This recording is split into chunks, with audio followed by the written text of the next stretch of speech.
So good morning, everybody. My name is Blake Washington, Director of Division of Budget.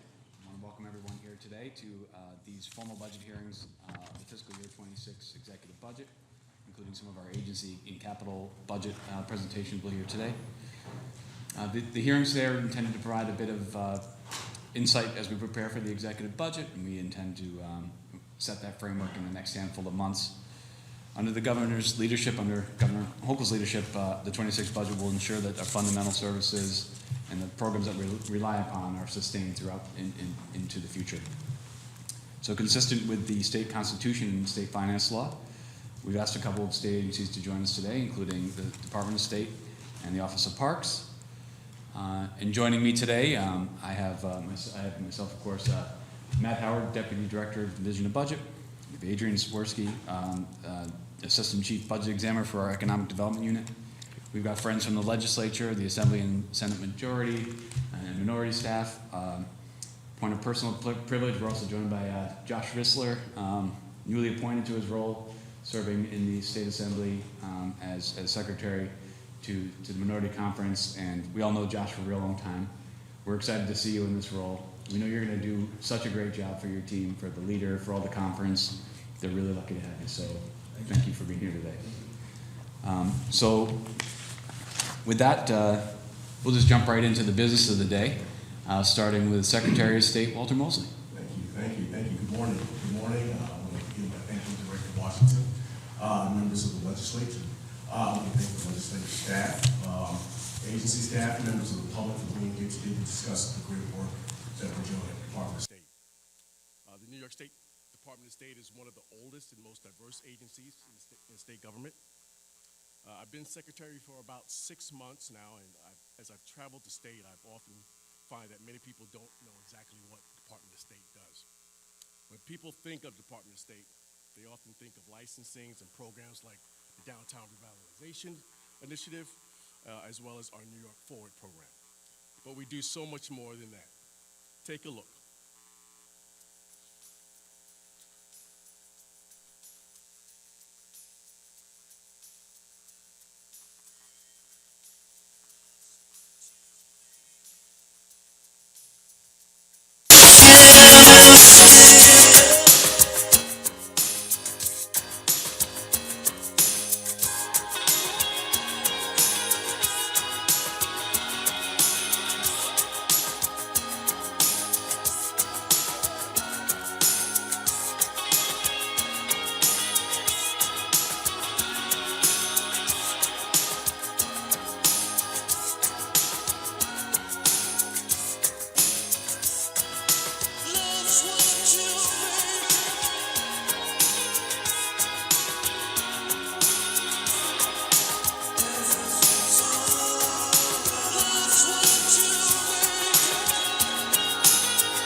As you can see, our programming is extremely diverse.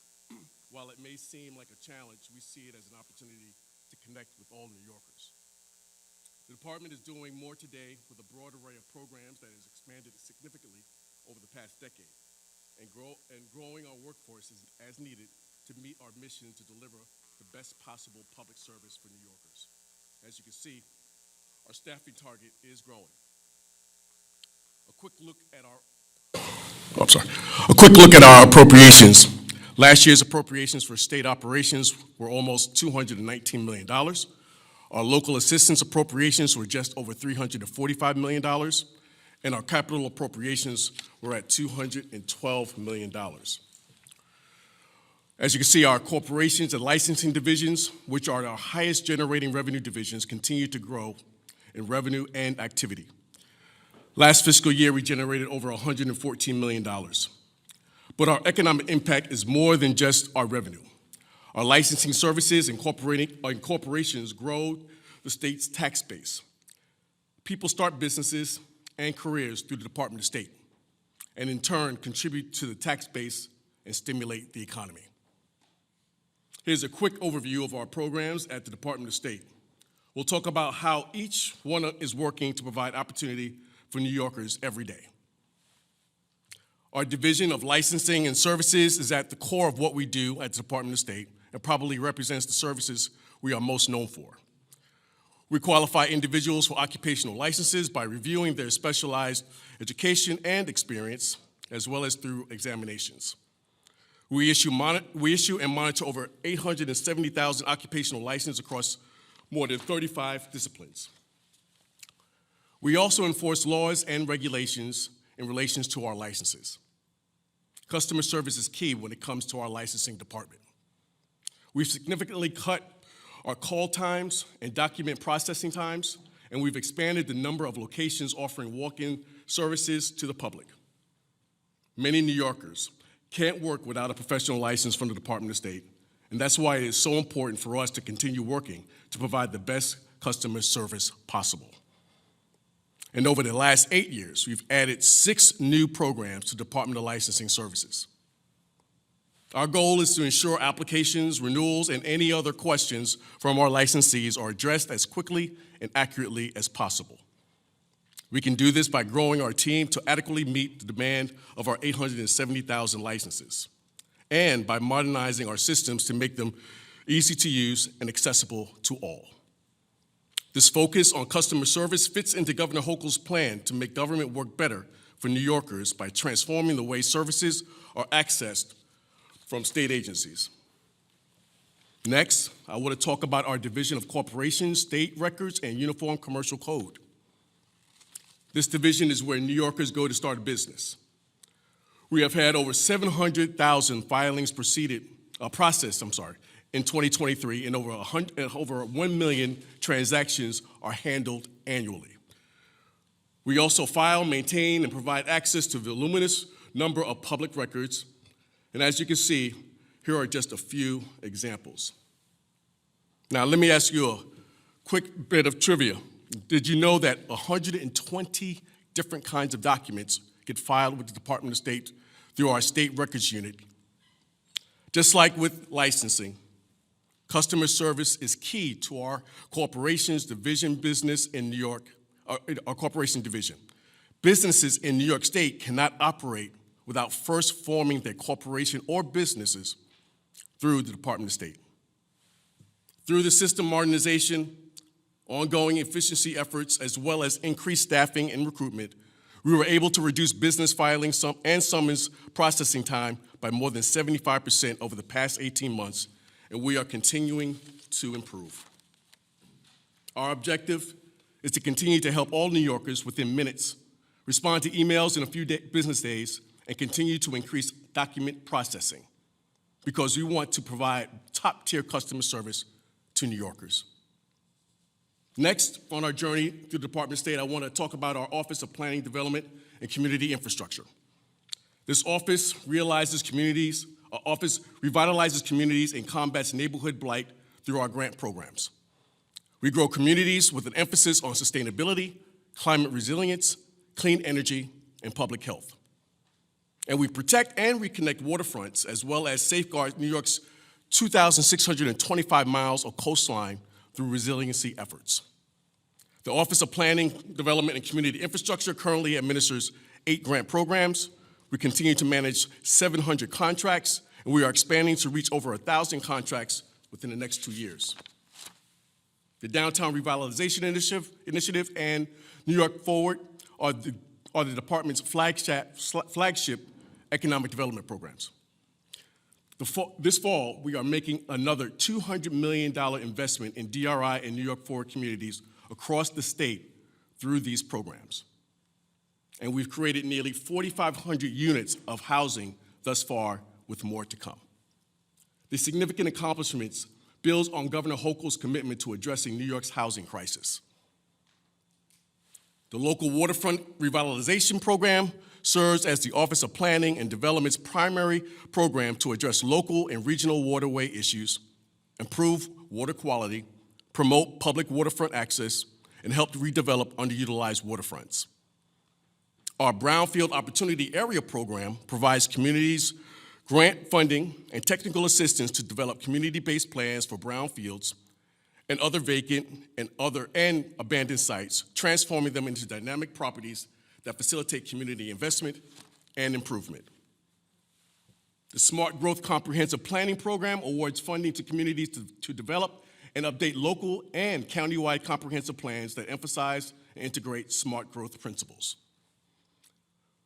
The Smart Growth program also funded the state's first countywide resiliency planning grant and has contributed to various multi-agency planning efforts, such as the state's Master Plan on Aging, which is in partnership with the Department of Health and the State Office for the Aging.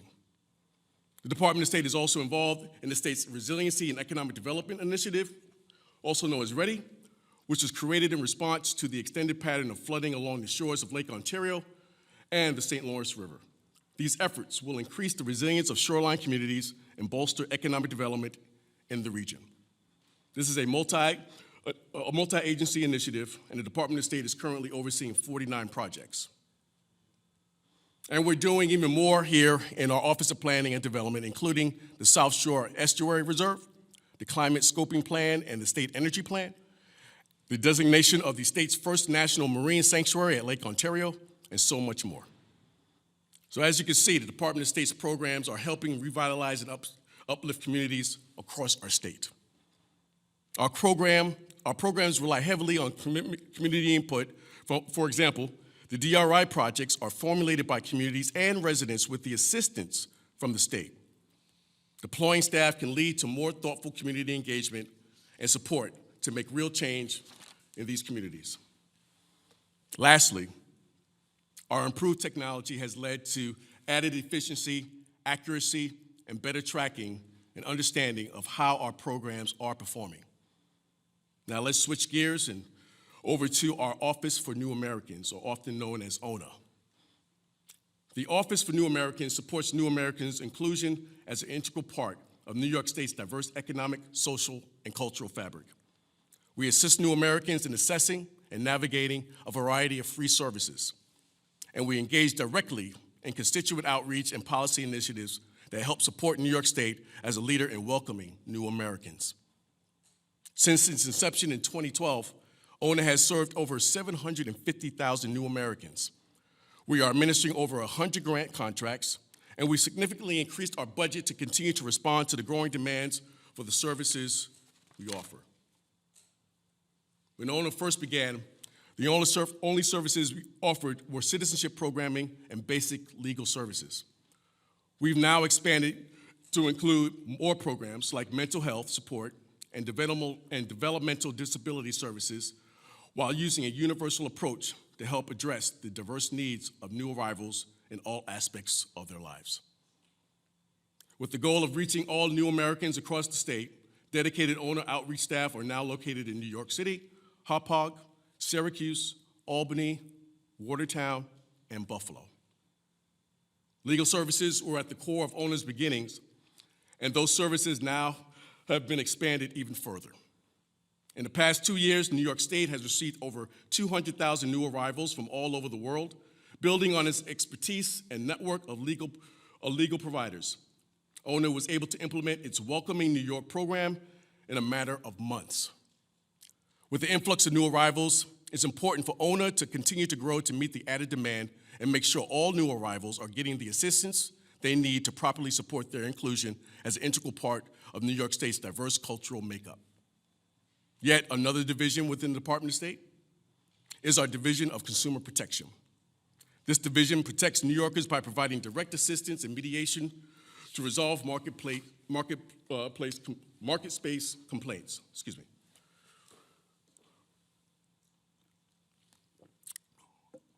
We educate and empower residents through the Department of Consumer Protection with live presentations, consumer alerts, product recall highlights, and valuable tools and resources. And we advocate for new laws and regulatory changes to keep New Yorkers safe and to protect their wallets. Helping and educating New Yorkers is at the core of the Department of Consumer Protection's work. We have helped recover between $2.4 million and $3 million annually over the last 3 years. We're on track to serve 30,000 New Yorkers and host nearly 200 outreach and education events in 2024. And we're engaging new consumers every day with a subscriber list of over 20,000 people, and that number continues to grow. In 2022 and 2023, the Division of Consumer Protection's Investigation Unit enhanced its Do Not Call enforcement program with technology upgrades to include improved data analysis capacity, robust investigation protocols, and a comprehensive database for complaint and investigation records. Additionally, upcoming implementation of new software will increase the rate at which complaints are investigated. That will expedite the Division of Consumer Protection's identification of bad actors and halt their illegal calls to New Yorkers. The Division of Consumer Protection's Utility Intervention Unit, UIU, represents the interests of New York consumers before agencies engaged in the regulation of energy, water, and telecommunication services. The UIU analyzes filings, submits testimony and briefs, and engages in settlement discussions and participates in evidentiary hearings. The UIU also helps to clarify issues on behalf of consumers. In the last year, the UIU has referred 125 regulated utility consumer complaints to the Department of Public Service. We've mediated nearly 400 unregulated utility consumer complaints, and we participate in 20 proceedings and rate cases annually. Keeping New Yorkers safe is one of Governor Hochul's top priorities. This is the crux of what we do at the Division of Consumer Protection, which is responsible for 48 statutory mandates aimed at protecting consumers. Scams are becoming more pervasive and more advanced with rapidly changing technology, and we need the tools and resources to adapt with them so that we can continue to protect New Yorkers. Next, I want to talk about our Division of Local Government Services. Through our various programs, we provide training, technical assistance, and grant funding to local governments that build their capacity to operate efficiently and to service their constituents. We help keep New Yorkers safe through the management and enforcement of the statewide Uniform Fire Prevention and Building Codes. The Department of State is responsible for creating New York State Building and Energy Code, which are executed and enforced by local governments. We are also responsible for providing code enforcement services.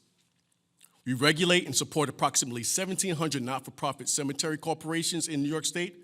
We work to prevent cemetery abandonment to towns so that cemeteries remain operated by local community organizations rather than local governments. Now, I'm sure many of you did not know that the Division of Cemeteries is housed in the Department of State. The division works with cemetery officials on a wide range of issues, including sale of lots, service fees, the acquisition of lands. In the last year, the division prevented 12 cemeteries from being abandoned to towns, which is a huge accomplishment. We also continuously provide training and oversight programming to cemeteries across the state. We support local governments by providing training and technical assistance, largely to local government officials and boards on basic governmental administration, land use planning, regulation and procedure, and community development. We also administer local government efficiency grant programs, which focus on the value of shared services and consolidation as strategies for cost containment and service improvement. Over 580 local government efficiency projects will result in municipalities seeing more than a $675 million in local government savings. Department of State's Division of Building Standards and Codes provides a variety of services related to the development, administration, and enforcement of the Uniform Fire Prevention and Building Code and Energy Conservation Construction Code. These codes provide for the construction of safe, resilient, and energy-efficient buildings throughout New York State. The division conducts over 1,000 on-site code enforcement inspections and trains nearly 600 local government code enforcement officials annually. The division is currently working on a new building code outreach and regional service program to create a more robust effort in support of local code enforcement activities. And the division is responsible for developing and publishing the fire prevention, building, and energy codes. In addition to all of this, the Division of Local Government oversees the administration of the New York Swims Lifeguard Grant, spearheaded the formation of the Village Incorporation Commission, and is currently updating the New York State Building Energy Codes to incorporate New York's climate and energy goals. All areas of this division are addressing emerging issues like climate change, resiliency, local government capacity, shared services and efficiencies, and local cemetery viability and volunteer recruitment. With an increasing demand for technical support, training, and oversight, it's important for our local government programs to grow to meet that demand. The Division of Community Services is also housed at the Department of State. This division channels federal community services block grant funding to nonprofits organizations dedicated to helping low-income and disadvantaged families across New York State with necessary services. We provide assistance to alleviate poverty and empower families and individuals to become self-sufficient. We help revitalize low-income communities, and we seek to assist with high-risk communities with emerging needs like emergency food and shelter assistance. The division administered nearly $67 million in funding from the U.S. Department of Health and Human Services to 47 community action agencies across 62 counties. And in fiscal year 2022, eligible counties served over 500,000 individuals whose annual income were at or below 200% of the federal poverty income threshold.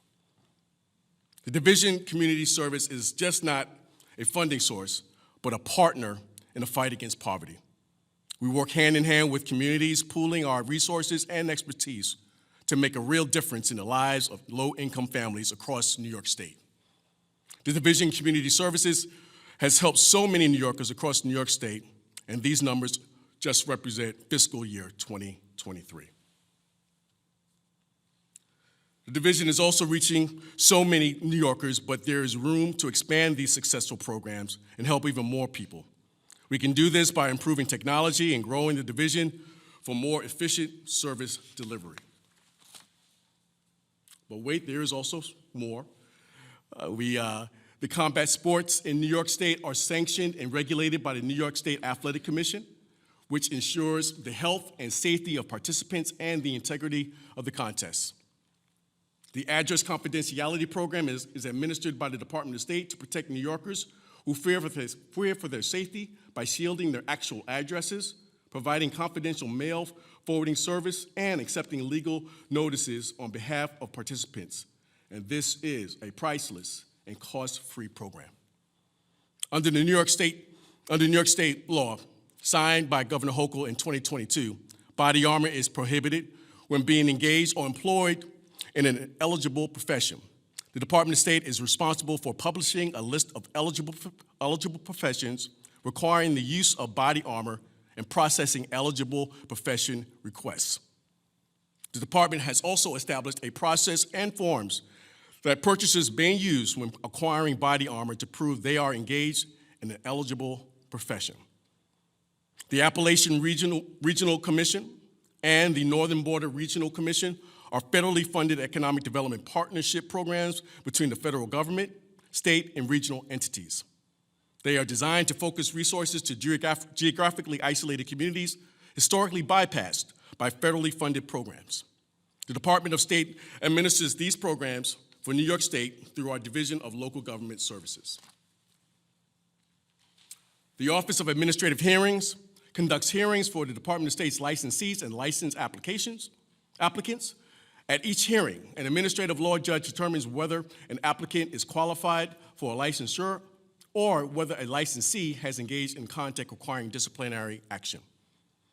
Our Division of Administrative Rules supports New York State's rulemaking process by publishing the New York State's Register and New York's codes, rules, and regulations, as well as providing vital publication services to the Department of State.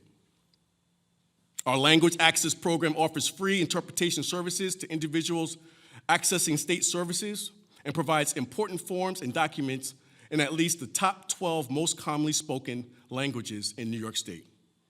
And as such, the Department of State recently received an award for the largest increase in language services during the fiscal year 2024 from the state's Office of General Service, Office of Language Access.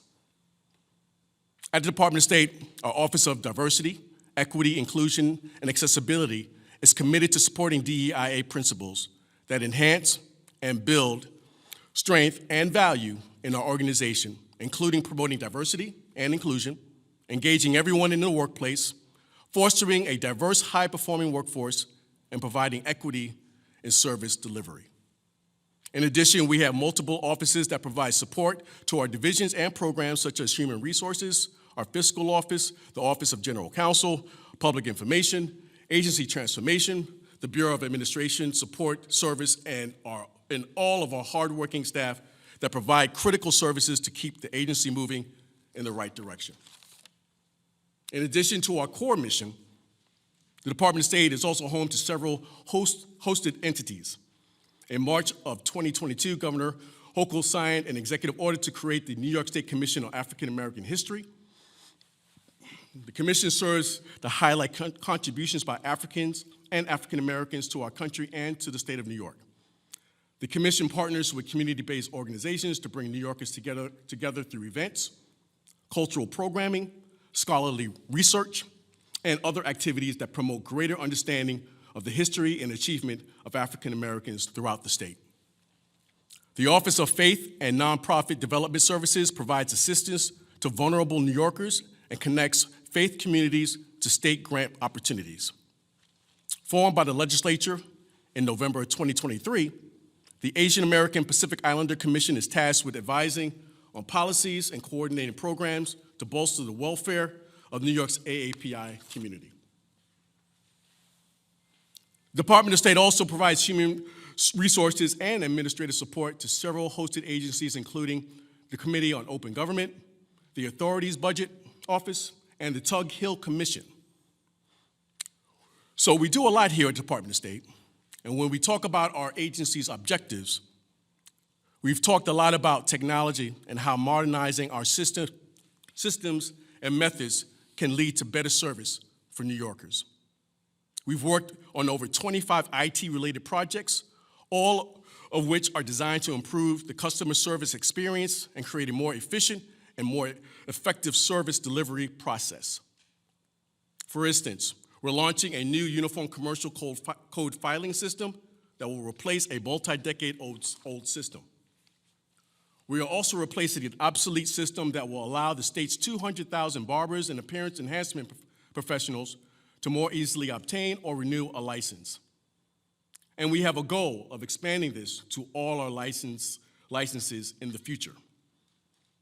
We are also enhancing our corporations filing systems, creating a new consumer complaint management system, and updating our training platform for code enforcement officers. We've launched a number of new online filing systems across our licensing and corporation programs as well. So, you can see the New York State Department of State is like an intricate puzzle.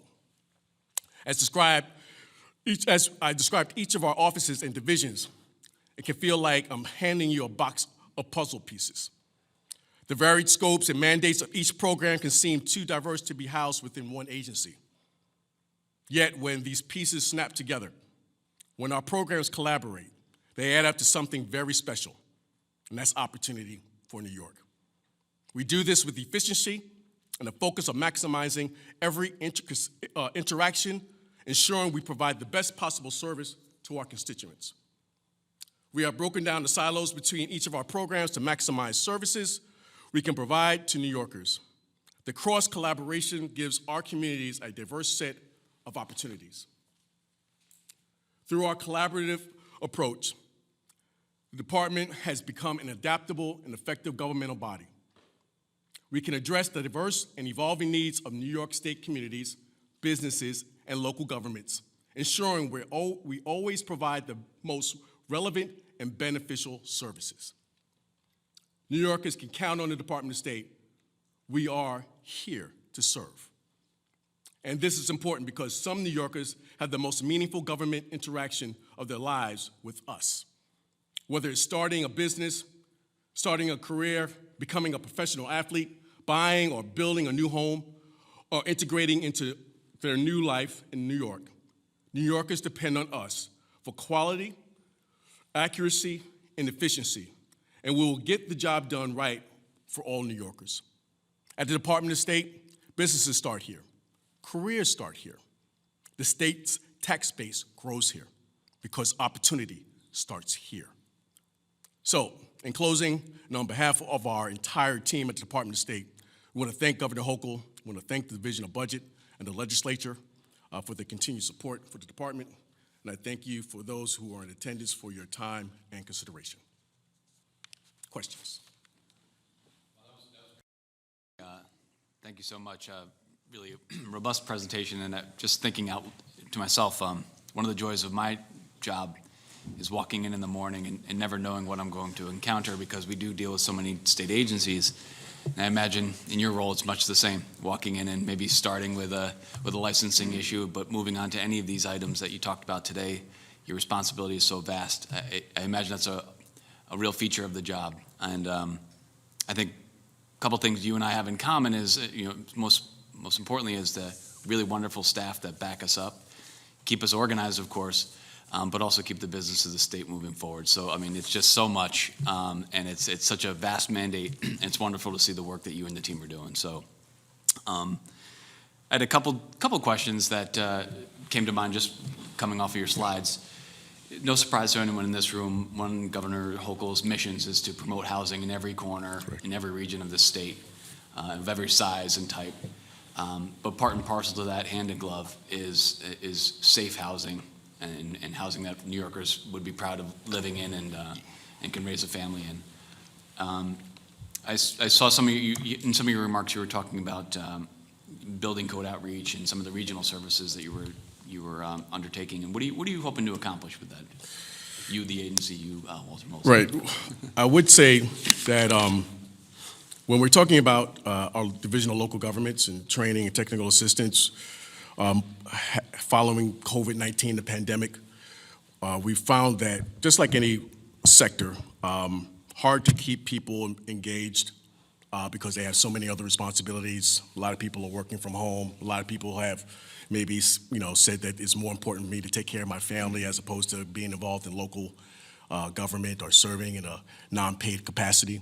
But what we are doing is integrating technology, making sure that we do not lose those individuals who want to volunteer their time, while at the same time understanding that we want to make sure that we're going to do everything possible to be on the ground, training these individuals, engaging these individuals to become more participatory in their community. Because what we don't want to do is be the overarching, all-encompassing presence. We want to make sure that the people who live in those communities have a say in how affordable housing is being built, how downtowns are being revitalized, how codes are being enforced, and how codes are being adhered to. Because codes are only as good as how they can be applied and how they can be adhered to and enforced in real time. So we are constantly making sure that we integrate a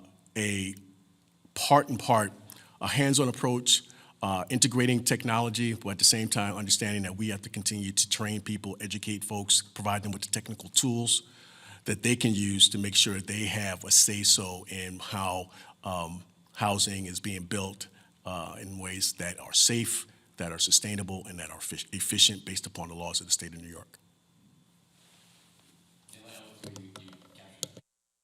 Regulatory framework, we have state laws, but at the end of the day, we really want to push a lot of these decisions to the most local level possible, so that people have a community to be proud of and to really be invested in. So I think that's really important. If you'll indulge me, I just want to shift gears, because you also mentioned another thing here that's maybe a little bit more niche for this conversation, but no less important, and that involves our cemeteries. I'm from upstate New York in a small town, and we do have a lot of smaller cemeteries, some that have been abandoned over time.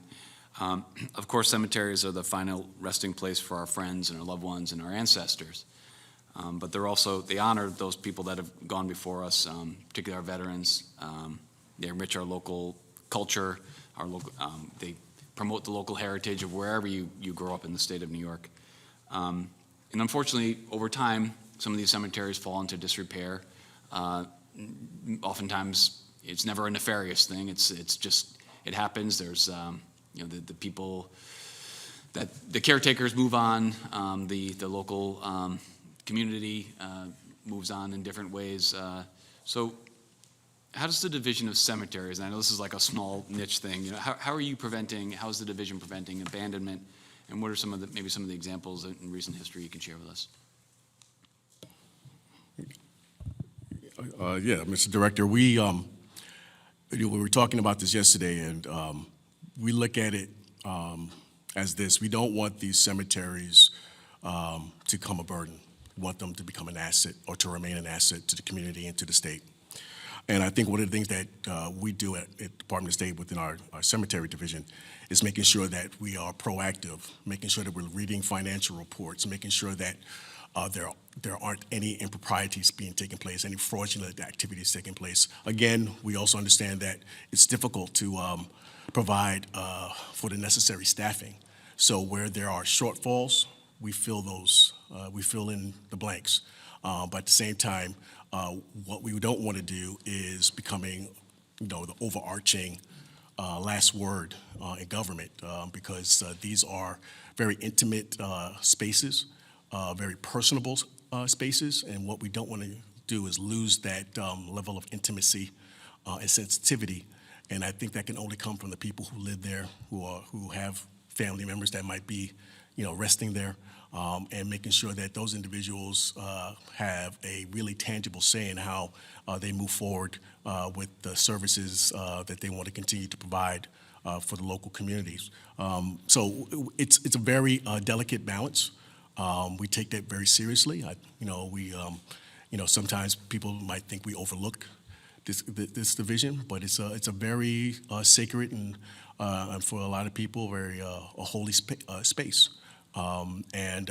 We are always looking forward to just making sure that we're doing our part to make sure that they remain financially viable, that they don't go into disrepair, and that we continue to pay homage, particularly as it relates to our veterans who are resting in these places, sometimes often unknown to a lot of people, but also turning them into assets as well when we can.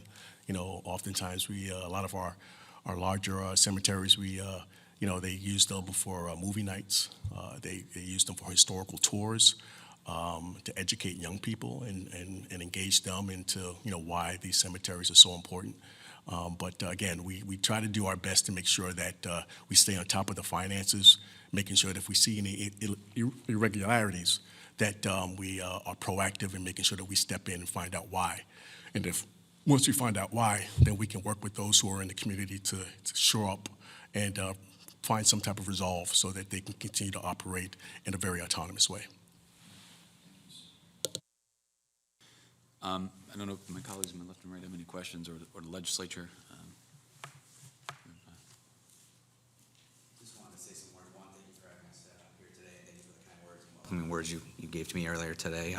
Secretary, I want to thank you and your staff, one, for helping us start the year, for any of the constituent requests that we get, and your staff has always been welcoming and whenever we reach out, so thank you for that. We do have a couple questions related to downtown revitalization in New York Forward. Obviously, it's important programs to help revitalize our downtowns throughout the state. One of the programs that are currently that are receiving the money and working through their projects, are there any barriers that you're hearing for those communities to finishing or completing the projects, or anything that we can do on the legislative side to help with those problems? Thank you for that question, and congratulations on your ascension. Thank you.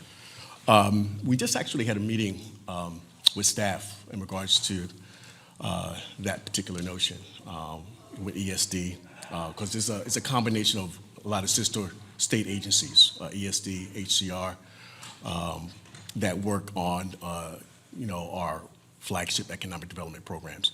And what we did, what I asked the staff, I said, are there any shortfalls that we're seeing where awardees are not moving, towards, getting their project complete, or is it obsolete, their project, or is it run into fiscal issues?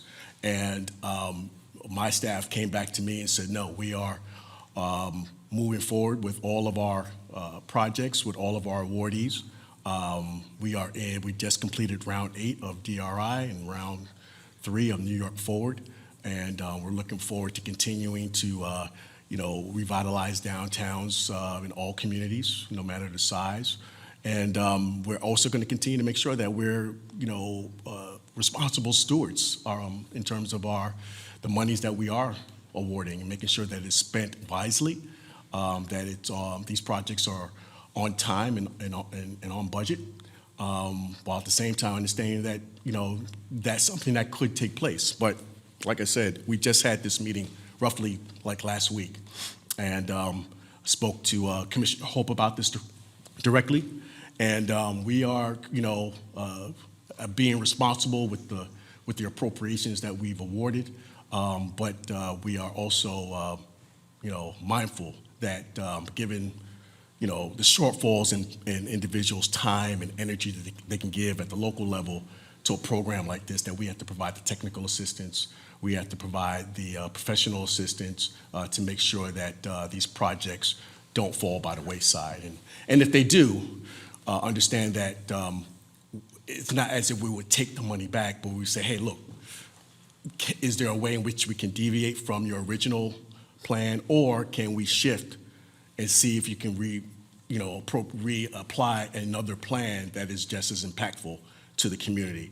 We don't really necessarily have a plan of that nature, but it wouldn't be something punitive. But at the same time, we understand that we have to spend our tax money wisely, particularly in these given times, and we want to make sure that whatever happens, that we do it in a responsible way, both fiscally and governmentally. Sure. All right. Thank you.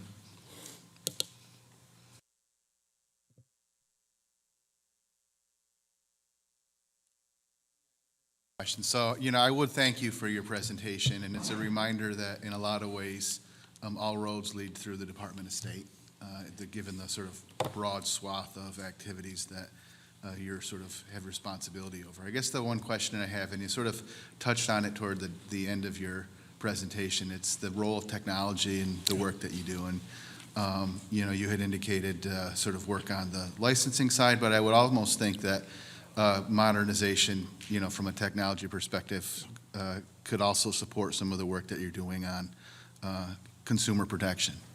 Are there sort of aspects of that sort of work that you do within your portfolio that you see technology playing a role to and better improve kind of the service that you provide to New Yorkers? I think that, well, first and foremost, on the record, I just want to just thank my staff. My staff, did a yeoman's work. I want to thank those who gave all-nighters and put all of this together. I would say that when it comes to technology and consumer protection, we are seeing more advanced fraudulent activity and integration of advanced technology on a daily basis. The one thing that we don't want to become is stagnant. We don't want this, our operations in terms of consumer outreach to become complacent. But at the same time, in thinking that way, we also need to have the tools. And what I would like to transition from is merely being a reactionary Department of Consumer Protection Agency to be a proactive. And the only way we can do that is we continue to invest in our technology. And the only way we can do that is continue to invest in the manpower, or lack of a better word, to make sure that we stay ahead of the criminals, so that we can, not just report upon, monies that were, that we capped at, being, taken advantage of in terms of people's wallets, but how do we prevent these things from happening ahead of time? I cannot speak more highly of our IT team within our division, but at the same time, what I don't want them to do is fall behind in terms of the amount of tools and resources they need to counter everything we see on a daily basis. And now with the artificial intelligence, it becomes even that much more critical that we do everything possible in terms of making it a proactive investment to protect New Yorkers and protect their wallets and protect their savings, protect their pensions. going forward. So I think that's one thing that's very critical for us at the Department of Consumer Protection within the department. Well, Secretary Mosley, really appreciate you being here today. Really appreciate you sharing your insight to the entire team at DOS. We thank them as well. We hope that your day goes really well, of course, but your upcoming year is even better. So looking forward to partnering with you throughout. And that concludes this part of the hearing. Thank you.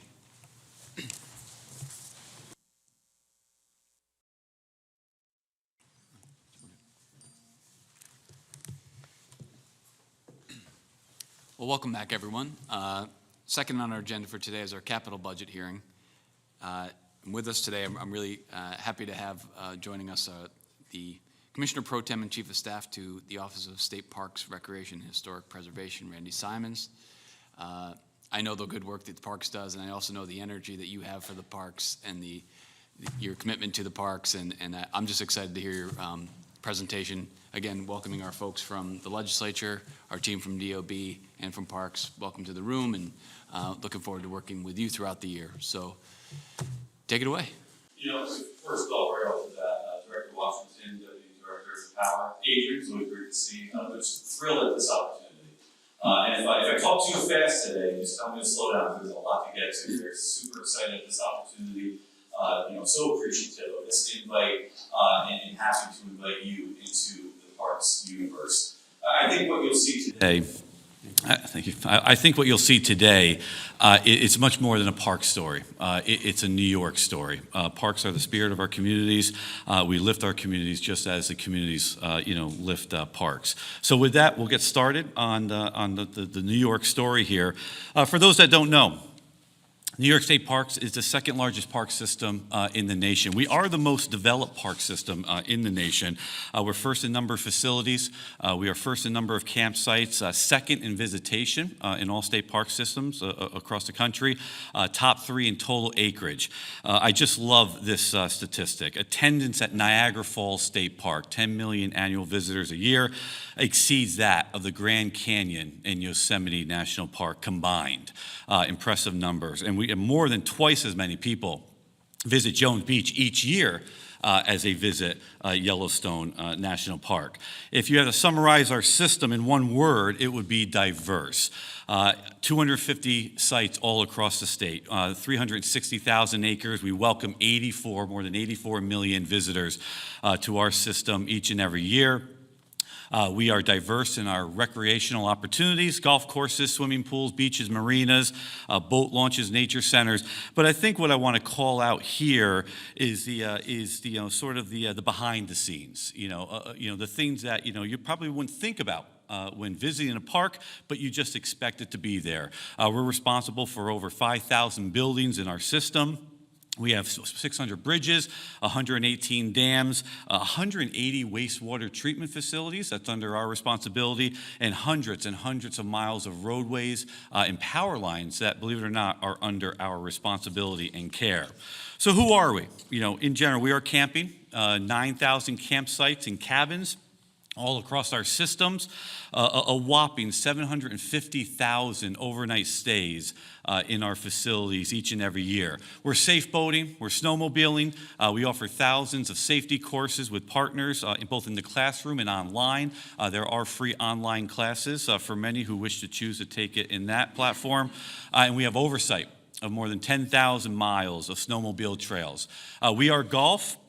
We'll talk about it in a moment. Certainly Bethpage Black comes to mind, but we have 28 golf courses all across our system, nature centers, and more than 2,000 miles of trails that are under our care and operation.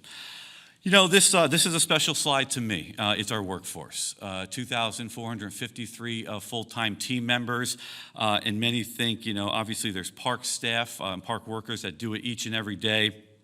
but a special call out to some of those specialty positions. The stewardship, our trades, the electricians, the plumbers, the engineers, our environmental educators that are building the next stewards of tomorrow, our park police, safety and security in our system, and what can you say? I do believe we have the top state historic preservation office in the country, collection care staff and historic site interpreters, and there's much more that's part of our team.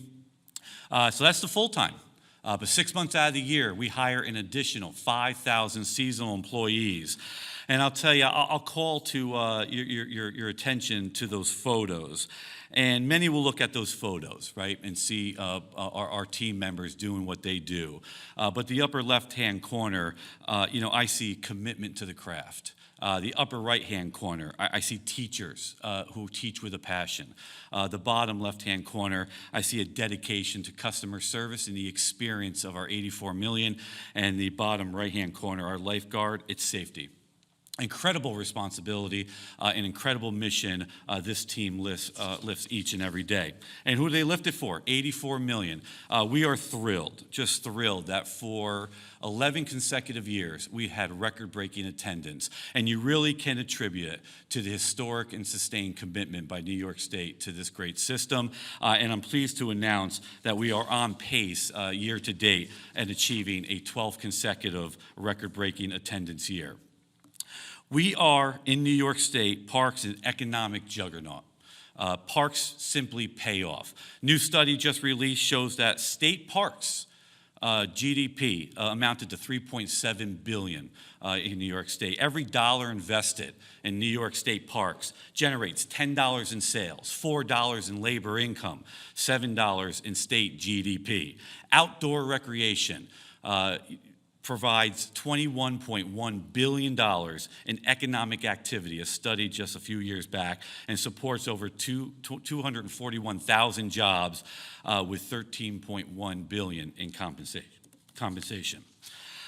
We like to do it big at parks. A number of big events. The Jones Beach Air Show. 500,000 people come out to Jones Beach over Memorial Day weekend over a 3-day span for that great tradition on Long Island. We have 3 major concert venues. Saratoga Performing Arts Center, each and every year, over 350,000 come out to the SPAC. Jones Beach Theater, 350,000, and Art Park is a venue out in Western New York.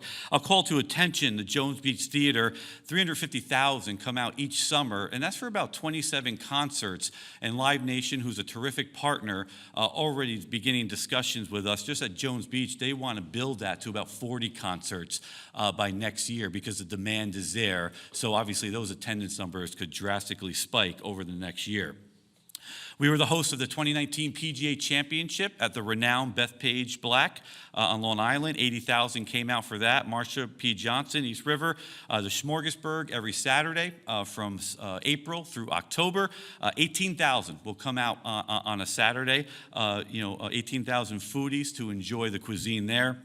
And of course, anytime a special event hits New York, we're ready to handle it. More than 1 million came out for the solar eclipse and used our parks as the backdrop to witness that once-in-a-lifetime event.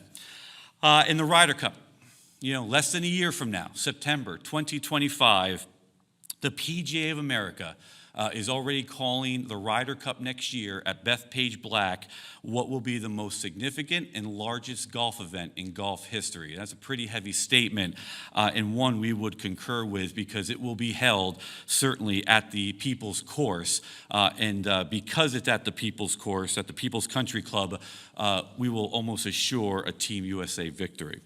And the Rev 250 Commission, I am the co-chair with Dr. Betty Rosa, with State Ed on the Rev 250 Commission. This is an important responsibility. We just held our second commission meeting at Ganondigan, a state historic site in Victor, New York, just this past Wednesday. And the theme here is telling the whole history of our nation's history. There are stories that we know, and there are stories that we thought we knew, or we don't know, or were buried. We aim to bring them to light in the full telling of the Rev 250, our nation's history, and that's what this commission has embarked upon. a strategic plan is in its final draft and should be delivered, to the administration in short order. And by the way, on the Ryder Cup, Keegan Bradley is our captain for that great event. So how do we do it all? We do it with great strategy, we do it with great preparation, and we do it with great speed. This is just to give you an idea of our capital cycle. We can move pretty fast. If you talk about the concept of an idea, in 6 short months, we can develop a concept. Year 1, we're in design and procurement, and by year 2, we're in construction. So when you look at our project timeline, it is not uncommon for us to go from concept to opening or celebrating or cutting a ribbon on a said project in about a 2.5-year span, depending on the nature of the project, and in some cases, we've done it even quicker than that. And I just a shout out to our capital program staff. Our capital team is talented. Our capital program is a force. And why? Is because we're not afraid to tinker. We're not afraid to improve upon what we already have.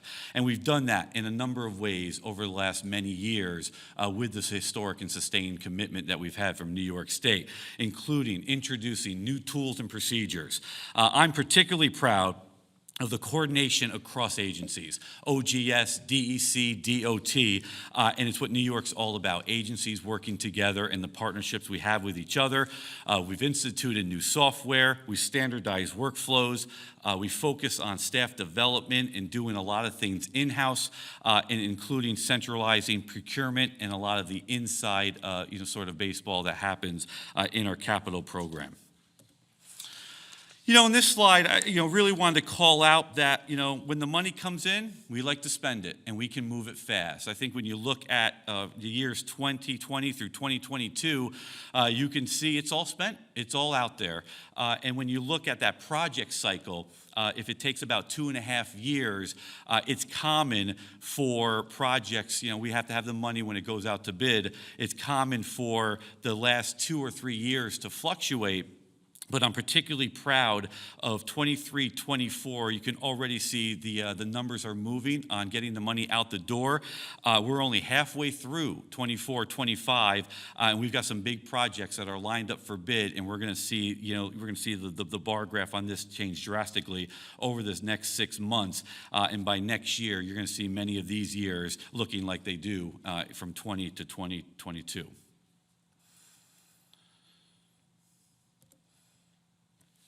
When you look at supporting swimming all across New York State, the New York Swims program was transformational. Governor Hochul's New York Swims initiative, we were able to restore, the largest pool in our system, the second largest pool in all of New York State, FDR.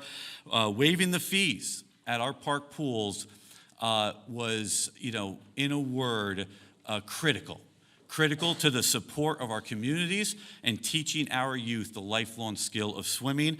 And you'll see later the impact that had on our communities. In addition, more than $350 million invested into swim opportunities all across our system.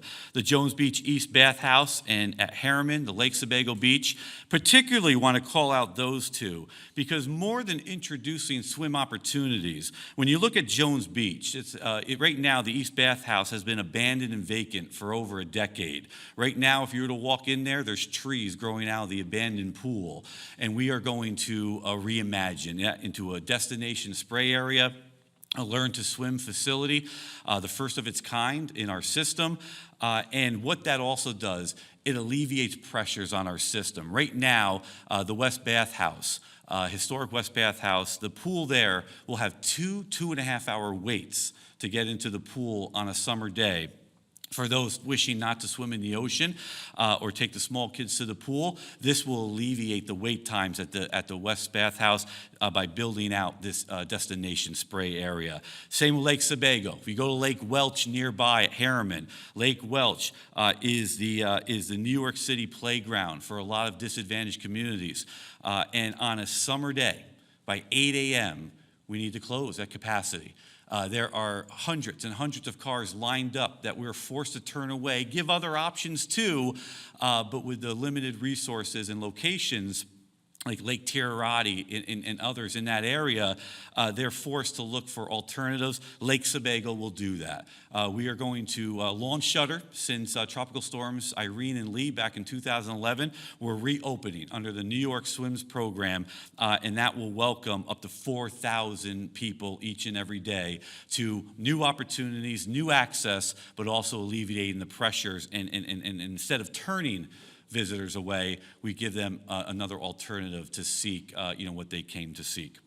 Sojourner's Truth, the first state park in the city of Kingston, introducing swimming there under the SWIMS initiative, and Buffalo Harbor First State Park in the city of Buffalo, introducing cooling features and a destination spray pad set to open in 2026. And we launched new programs, grant programs for municipalities to repair, to introduce swim opportunities in their cities and towns and villages, but also to repair and refurbish their swim infrastructure as well, and more on that in a moment.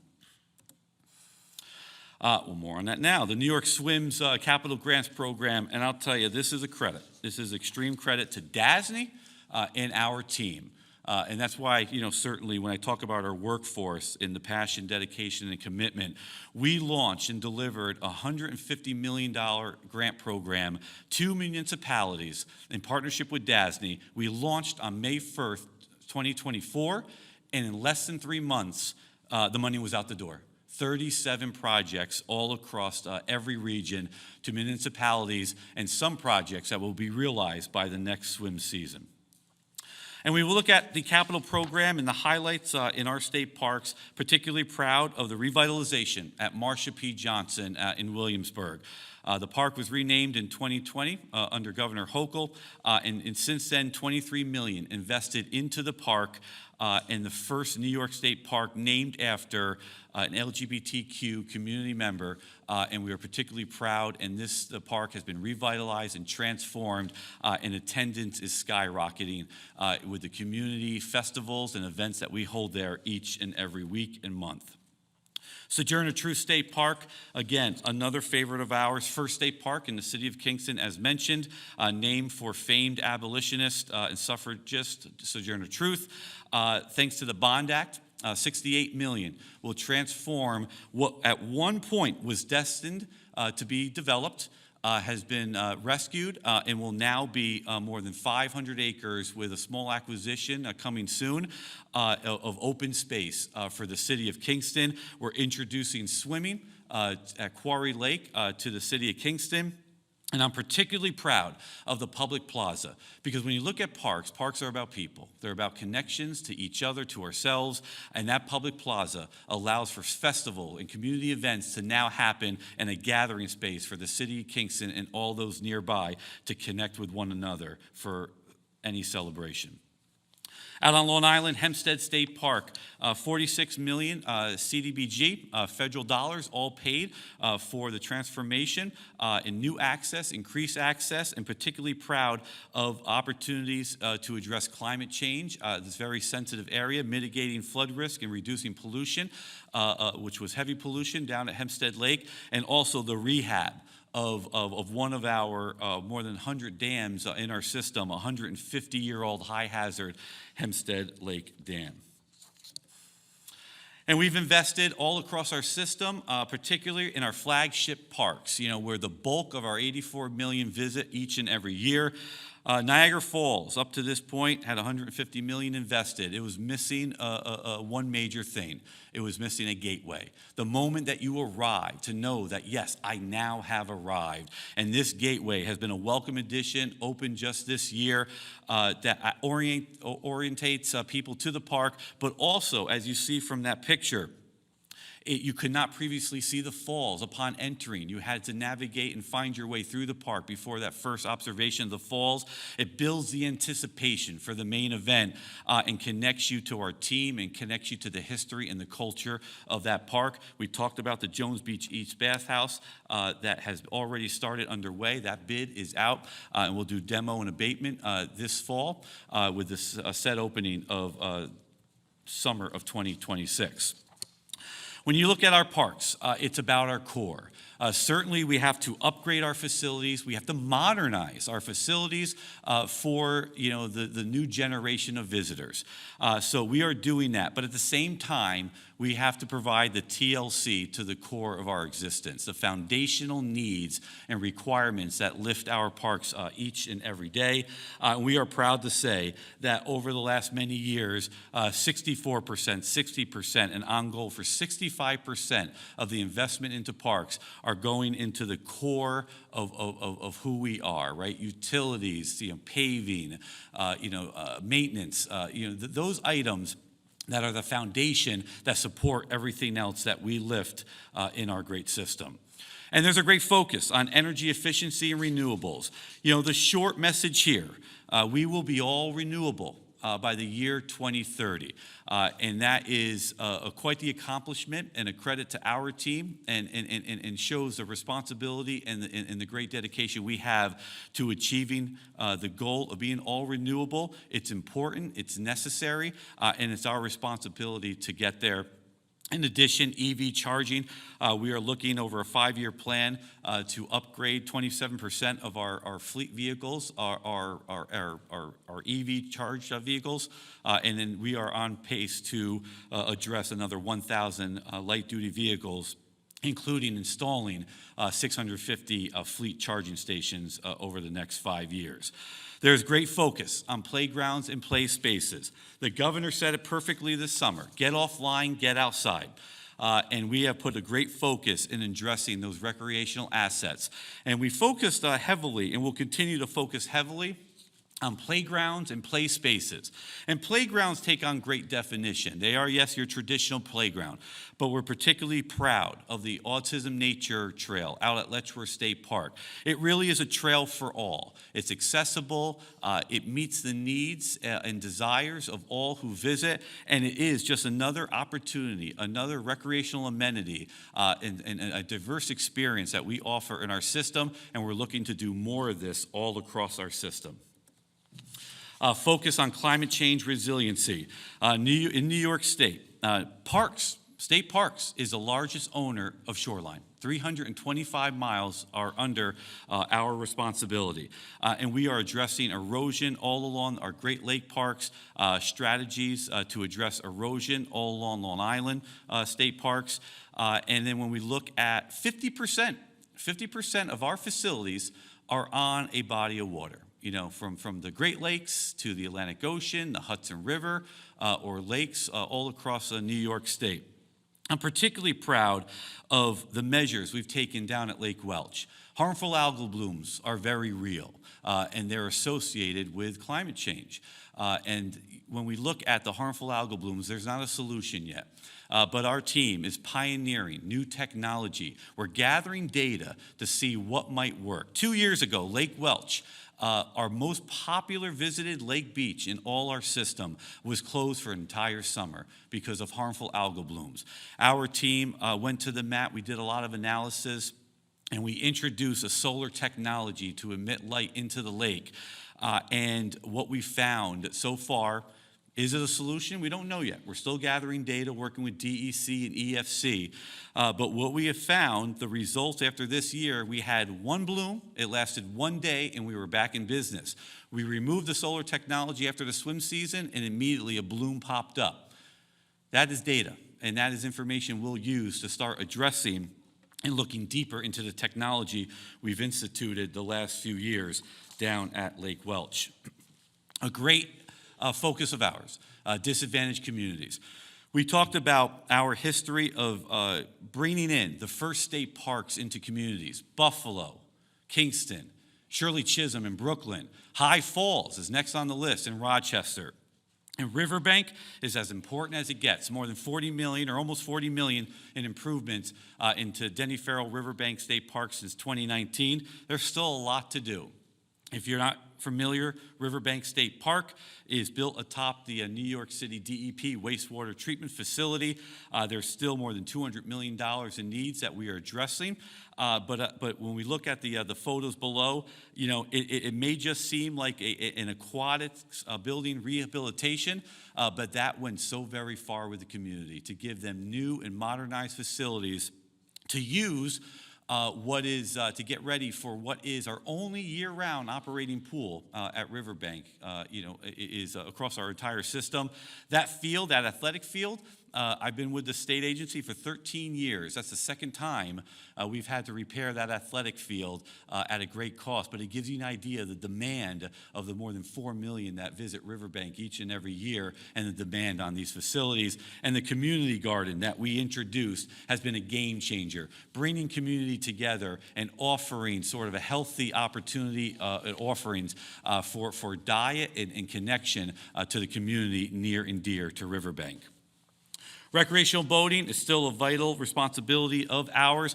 We are addressing marinas. We have numerous marinas all across the state, and these are some just of the celebrated highlights of big investments into marinas to expand access and offer new opportunities in the recreational boating field. Later today, we're going to swing down to Olana State Historic Site, and we're going to open up the Frederick Church Welcome Center. And just some of the things that we're looking at to meet the modern needs of today's visitor. When you show up to some of our sites, they're expansive, but sometimes we don't know where to start. There are so many opportunities. This Welcome Center is the point of orientation. It's where you gather, understand the site layout, and then have a detailed plan on how to visit and experience the site to its greatest potential.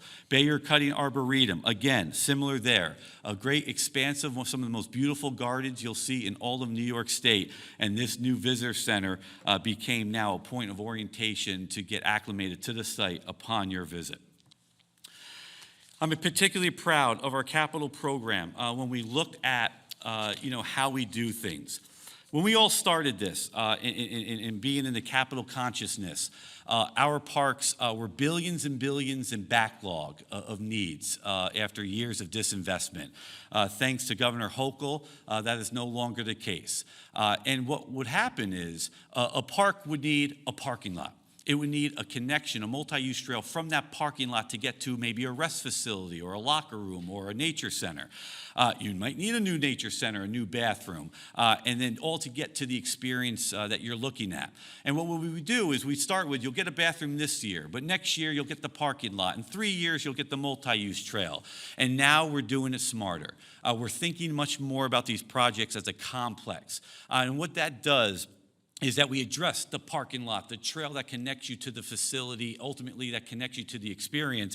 We think about it as one big project.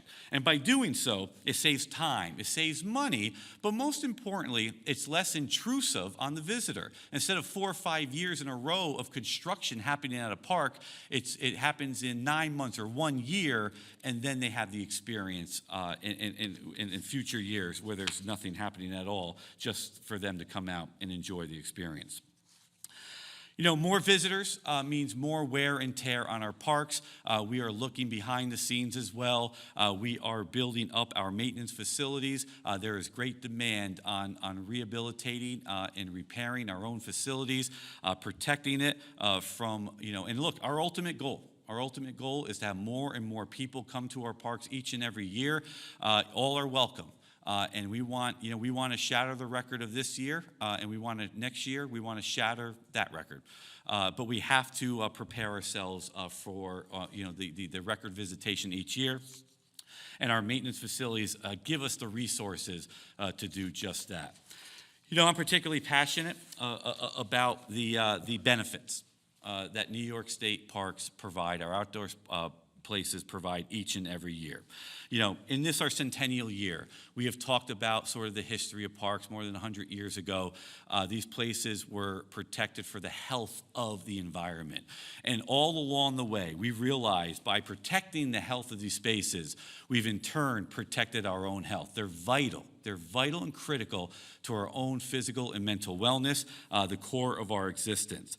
And now we have data. We have collected data, there's research, there's study, time spent outdoors. I said it time and time again, reduces levels of aggression, depression, stress, anxiety. We need that now more than ever. And parks are critical to the health of our communities. Parks are affordable. In this day and age, when prices are increasing, the governor has done a tremendous job in making it more affordable for families, and it doesn't get more affordable than New York State parks. And we compete with a number of entertainment giants, and we make it where a family of four can come out and enjoy a day, can enjoy a week, in our parks on a vacation at a price that is more than reachable. And then public safety, is our number one priority, is public safety in all we do. So the governor said it, right? Get offline, get outside. And when we talked about the New York Swims program and when we removed the fees this year, it was transformational. It increased park attendance at our pools by 36%, just shattered the record by the number of visitors that used our swim facilities. That over 500,000 people came out to our swim facilities. And then this year, to date, this summer, we saw almost 30 million people come out to our facilities. And right now, that's 700,000 more this summer than came out last year. So again, on pace to shatter last year's record-breaking number. And when it gets to sort of who we are and what we do, our Learn to Swim program under the governor's New York Swims initiative. Last year, in our park facilities, we taught 400 kids how to swim. With the expansion of the swim program, tripling the number of facilities that we offered our programs, we taught more than 2,000 kids the lifelong skill of swimming. We reached communities that haven't been reached before, and additionally, we trained 40 additional water safety instructors. And I tell you, you look at these pictures, and that's what it's all about. And when you look at, it's more than teaching kids to swim. It gave our youth sense of accomplishment, sense of community, camaraderie, and those smiles were no bigger than the ones every time we stop by a Learn to Swim program this year. And when we talk about our main priority, it is public safety. Thank you to the investment into security, into our state park system. $53 million. We did an analysis over the last year on our facilities in safety and security. And we found 90 technological projects that we could address thanks to this investment. Everything from infrastructure, fencing and lighting, the installation of security cameras, license plate recognition system. I'm proud to say our Park Police Academy, for the first time in our history, we held 2 academies. We graduated a class of over 40 in June, and we have our second class graduating this January. The Junior Ranger Safety Program is all about educating our youth how to stay safe outdoors, using the buddy system, knowing who to trust, and it wasn't us, welcome, Taylor the Turtle, Finn the Fox, and Ben the Beaver. It was incredible at what that marketing campaign, it made children feel comfortable. It connected them to not only state parks, but also the idea of how to stay safe and why it is important. And including also the expansion of drones to monitor for sharks on Long Island beaches. So we'll see you out there. That was our centennial slogan for this year, our 100th celebration of the 1924 State Parks Act. I will tell you, it was our largest marketing campaign in the history of our agency. Typically, the data would show that our website or social media has about a 10 million impression year to year. This centennial year, we had more than 100 million impressions on our state park system, thanks to the largest marketing campaign in our history. And I would close with getting back to the historic and sustained investment into our system is much more than about dollars. Those dollars are a symbol for something else. They are a symbol for our wellness. Parks are our wellness. It's investment into our health. It's investment into our connection to each other. And it's investment into the connection in ourselves. And just as we every night recharge our devices, so we got that full battery for the crazy day tomorrow, what are we doing to recharge ourselves, our own internal battery? And I truly believe parks and the outdoors do just that. So again, just so appreciative, so thrilled to have this opportunity to welcome you into our universe and welcome any questions you may have. Thank you, Commissioner. Looking at your final slide there, it seems like I should make a trip to Thatcher Park and try to get a picture like that on my own. Seems like the right time of year as well. Commissioner, you project passion for what you do and excitement for what you do, and it's a wonderful thing for all of us, for all New Yorkers. But more importantly, is that you actually have results to back it up.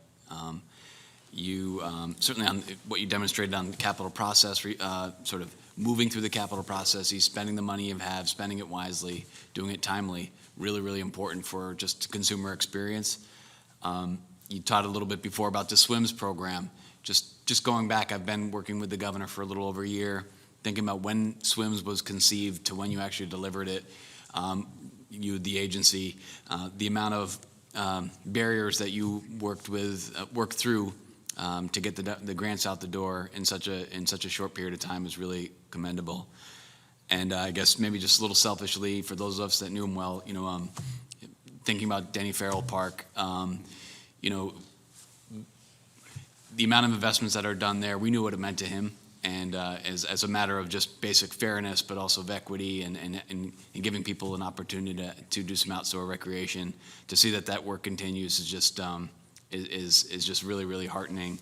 I know Matt and I know the stories of Denny asking us about some of the water pooling and mosquito problems way back in the day, 20 years ago. And I know that a lot of those have been abated, and it's no small part because of all the work of the folks at Parks. So thank you. One thing I'll just say or ask you a question today is I saw a picture earlier on Letchworth State Park, and is it related to the autism trail, which seems like a really remarkable thing. And our parks are best when everybody can of all walks of life and every ability can make it to there. So can you maybe elaborate a little bit on what the Parks Department is doing to promote the experience of our disabled neighbors and how they encounter our parks?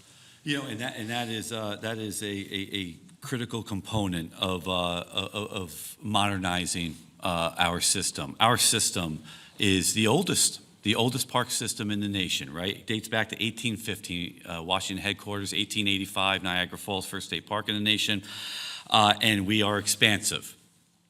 And really, you point back to our capital team and our parks team, that there is not a capital project that does not get approved. The concept, it doesn't even come to light without accessibility at the forefront of what we do. Our system is vast, it's expansive, and we are looking at new and modern ways. So every new project addresses accessibility because our mission is all are welcome, right? We are a diverse experience with a diverse team that are in communities that are just as diverse. And it's imperative Now, when we look at our facilities, we make them accommodating for all. We're looking at everything from a number of different, new visions for how we build, how we modernize, how we upgrade our facilities. But definitely at the forefront of what we do is as we build and modernize and repair and refurbish our system, accessibility is at the top of the list. That's really gratifying to hear because we need to make sure that everybody, as I said earlier, can encounter our parks the same way we do, in whatever manner they can. Yep. It's just a really wonderful opportunity. Listen, you've educated me on so much today, so I don't want to take up time, but I'll allow my colleagues to. I know I learned a few things. Certainly that we're the #1 owner of Shoreline. That was one that jumped out for me. But I don't know if any of my colleagues have any questions for the commissioner. All right. Well, Commissioner, it looks like you've spread the good word and you've convinced everybody. So, listen, thank you so much to you. Thank you so much to your team for all that you do every single day of the year. We really appreciate it. I know the governor is just ecstatic to be at all the events with you. All those community engagement events. This is really at the most local level in our communities, and we just love it. And I know she does too. So, thank you very much. Enjoy the rest of your day, and we'll be in touch. All right, we'll see you out there. Thank you.